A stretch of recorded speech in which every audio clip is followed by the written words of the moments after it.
I have not been to Minnesota in probably 20 years. Bring your ass. These guys survived the David Kahn era of Timberwolves basketball and live to tell about it. It's Flagrant Howls. We got the Sports Dad. I am Phil Mackey as well. This is Flagrant Howls, a Timberwolves lifestyle podcast, and it is reckless speculation season, my friend. Reckless speculation. Love it.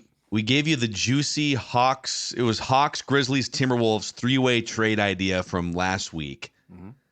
Let's go to a different corner of Wolves speculationville here, among other things on this episode. And we're going to start mixing in for the next couple weeks, or at least the next 10 days, some of the latest mock drafts. And because the Wolves have a first-round pick, contrary to what most people believed a couple years ago, where they would never have another first-round pick ever again in the franchise's history after the Gobert trade. They do have a late first-round pick and a second-round pick.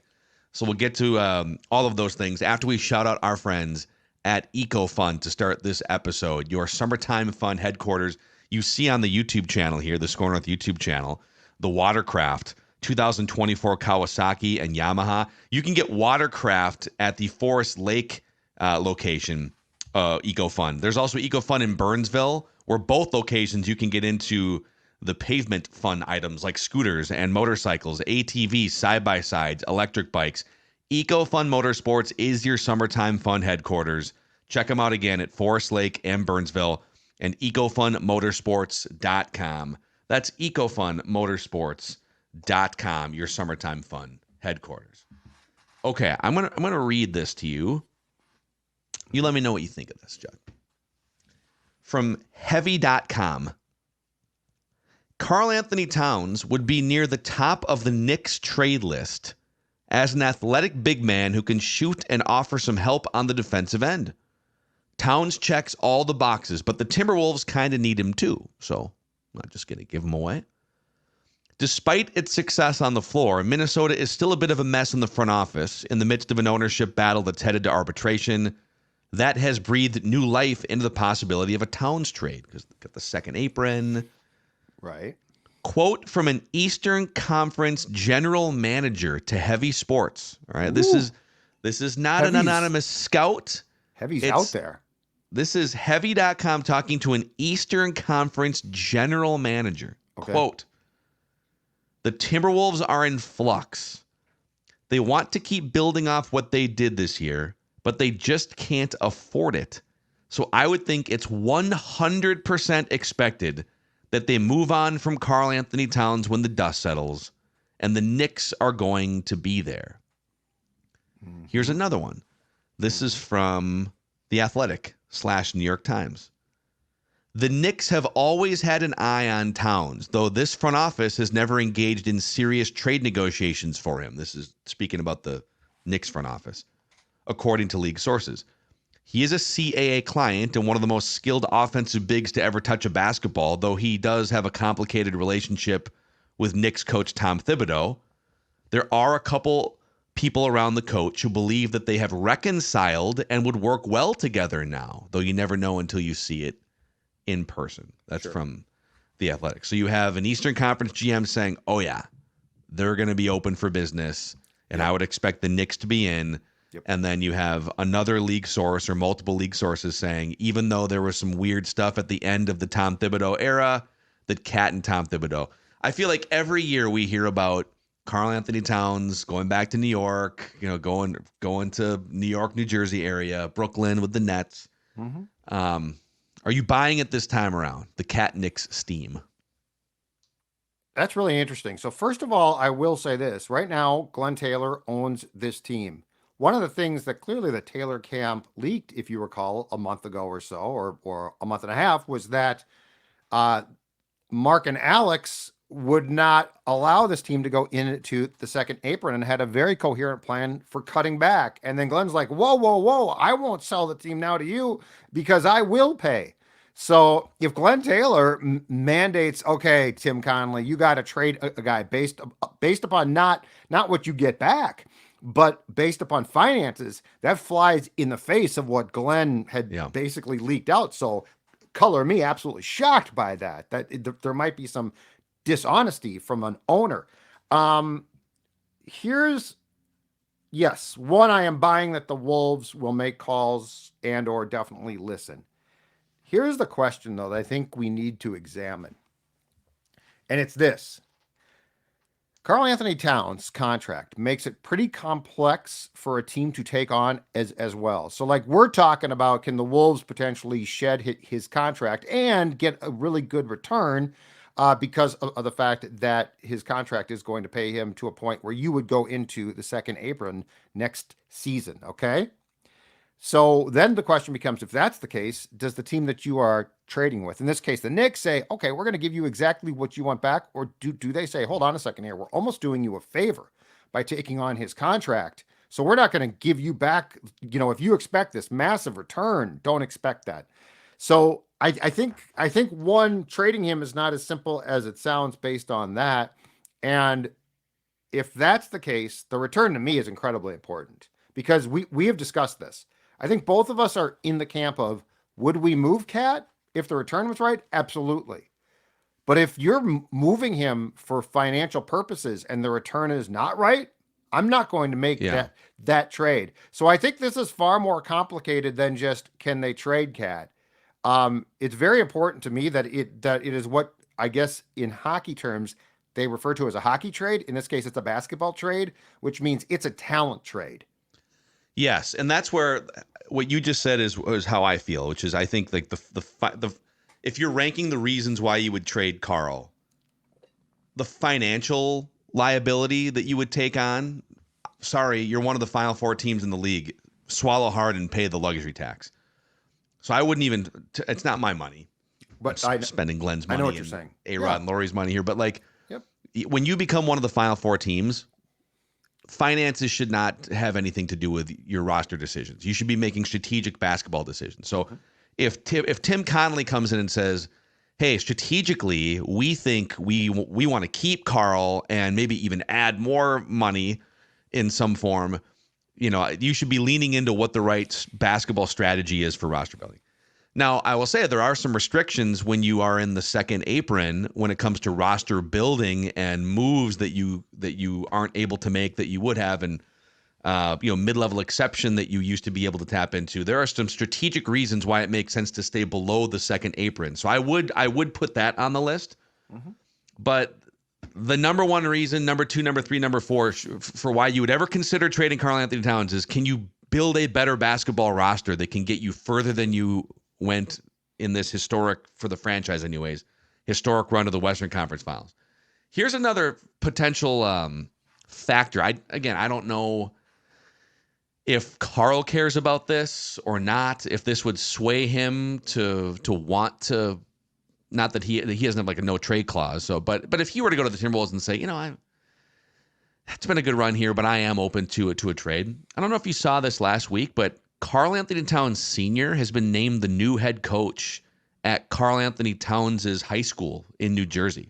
Oh. Yeah, this came out. New Jersey media had this last week. Karl-Anthony Towns Sr., I'm getting this from NewJersey.com, and then there's a sports radio station, too, that has the same article. But St. Joseph of Metuchen announced 2 Fridays ago it has named Karl-Anthony Towns Sr., the father of former Falcon great and current NBA star Karl-Anthony Towns, its new basketball coach. Mm-hmm. So I'm sure if you go to Target Center, you probably see like when it's time to throw out the T-shirts and everything. Like Karl-Anthony Towns' dad sits center courtside at pretty much every game. Yeah. He's there, and oftentimes Karl's girlfriend, Jordan Woods, is there. I mean, he has his family, his dad and his girlfriend, and it's sometimes a crew of like 3 or 4 people, and they sit right near half court. And whenever in the arena they go to it's time for who wants a T-shirt? Yeah, who wants a free T-shirt? I mean, Karl-Anthony Towns Sr. is literally throwing T-shirts every break to fans in the stands.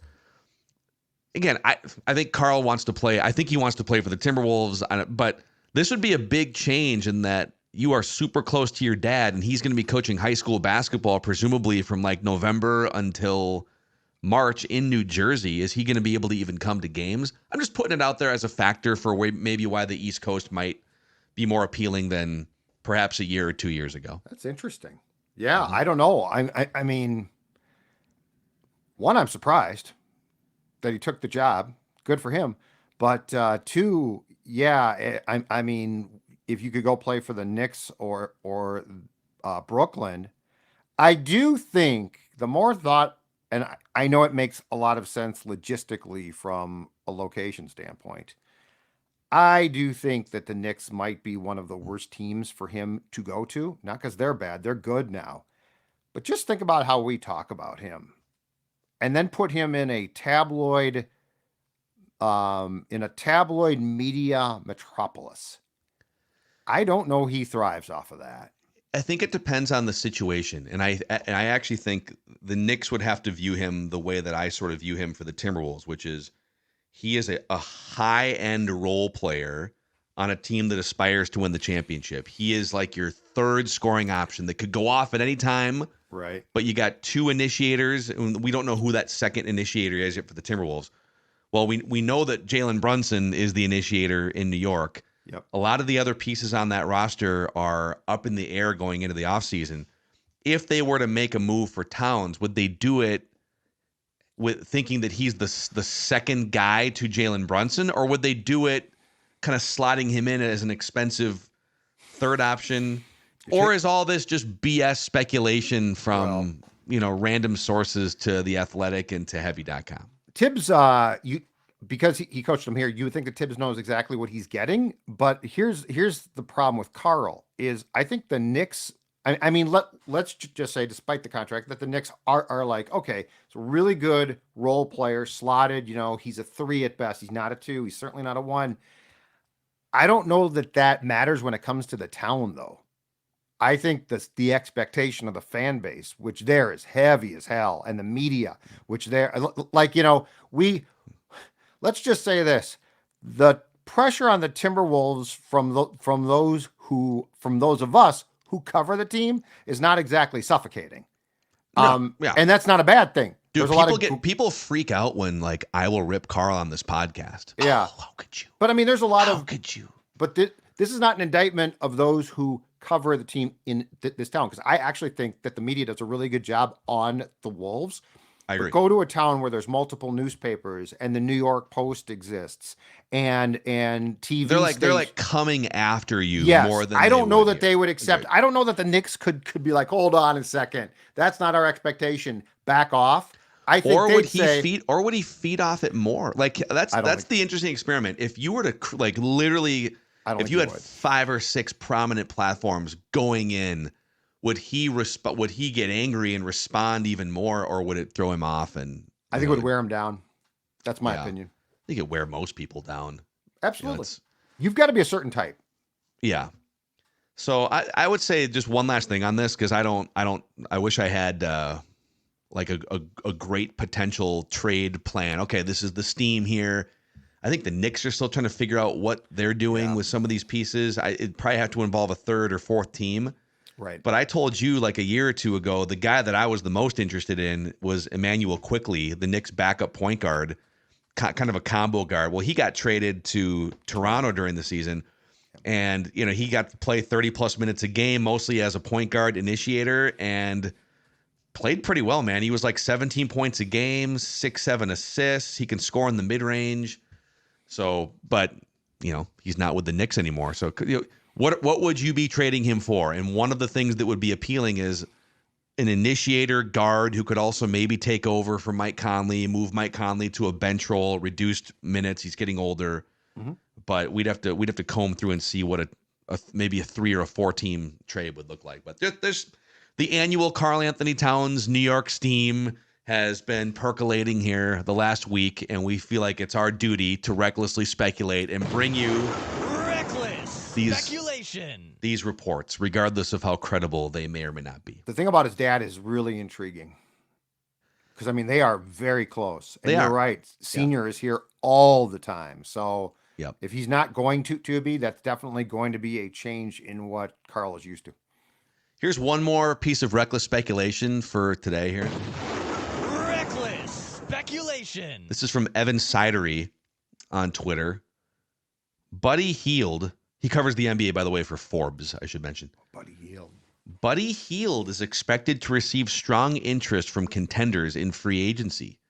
Hield's elite three-point shooting fits a lot of places, and the price could be as low as the veterans minimum, which is where the Timberwolves would be playing around. Yeah. The Bucks, Magic, Nuggets, Suns, and Timberwolves are teams to monitor for Buddy Hield. Didn't Flip love him? Speculation. Seem to recall when he was drafted, Flip liked him a lot. I don't remember that specifically, but you might be right. He's one of the man when he gets hot, he can. I think he averages the last like 6 or 7 years hitting like 4 threes a game. He'll shoot 10 threes in 20 minutes. Plays zero defense at all whatsoever. That So, seems I to don't be a know. reoccurring theme of many of the potential 3-point shooters that you talk about. Yeah, well, Malik Beasley was one of them. Yeah. You know, what's the if I think the Wolves do need more volume of 3-point shooting, but again, how much the cornerstone of this team, the backbone of this team is defense. Right. So if as you're chasing a little bit more offense and chasing more threes, are you bringing a player in or trading a player away that's going to drastically affect your defense? Buddy Hield, fun box score. It's fun those nights where that dude lights up, 7 of 11 from 3-point range and it's raining down. But is he a guy that you can put in your playoff rotation against Denver, against the Mavericks, or are they going to eat him alive and he's relegated to playing 8 minutes or no minutes in a playoff season? I don't know. But that's floating out there. So it's a little reckless speculation. Reckless speculation. And I feel like we should definitely mix in some mocks here in the next couple weeks before the NBA draft. So here's one for you. I want a mock.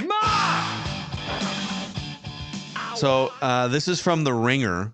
And this draft it's kind of amazing how the NBA draft has, just with the way that college basketball is pumping one and dones and college basketball is just not as popular anymore. Totally changed.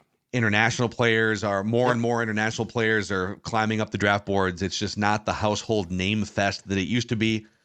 But according to The Ringer here, with the number 27 pick in the 2024 National Basketball Association draft, the Minnesota Timberwolves select junior guard out of Colorado, KJ Simpson. I want a mock. So KJ Simpson, I'll just read you the description because it can do a better job than I could of explaining him. But a small guard, he's like 6 foot and a half. And the Wolves, Tim Conley likes the bigger player. I mean, Mike Conley is the smallest player besides Jordan McLaughlin that they run out there in that rotation, right? I mean, it's just a bunch of trees, including Anthony Edwards. But he's a small guard with an it factor about him who impacts every facet of the game. Shades of Fred VanVleet and George Hill, according to The Ringer. A spicy shot creator with an ability to hit tough contested jumpers and make crafty finishes at the rim. With his speedy, tight handle, he can be a handful to defend in isolation, but also plays a seasoned style with pace and pick and roll. A tough defender who consistently fights on the ball, similarly active off the ball, making aware rotations.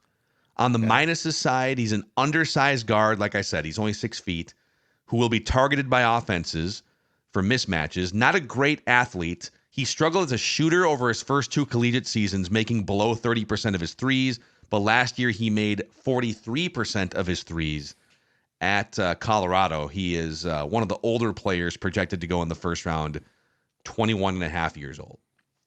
Does he like Des Moines? Because he'd be know, spending man. plenty of time playing in the G League with the Wolves. Well, he'd probably start there, think. but dude, they need like Jordan McLaughlin. They need a point guard, and he's an older guy at age. He'll be 22 years old when the season starts. He's a guy that unless you bring it depends. If you bring back Monte Morris, then yeah, okay, you're probably talking about playing. Some I don't see them Iowa going. Wolves games. I don't see them going with their first round pick in a rotation. From the way Finch coaches, Yeah, I think he'd prefer to fail with veterans. That's if he's been going to his. fail. Yeah, we've barely seen Josh Minott. We've barely seen Wendell Moore. Now there's a reason. I mean, Wendell Moore has been brutal offensively, even at Iowa. It's just his style. I just think I think rookie mistakes drive him absolutely crazy. Yeah.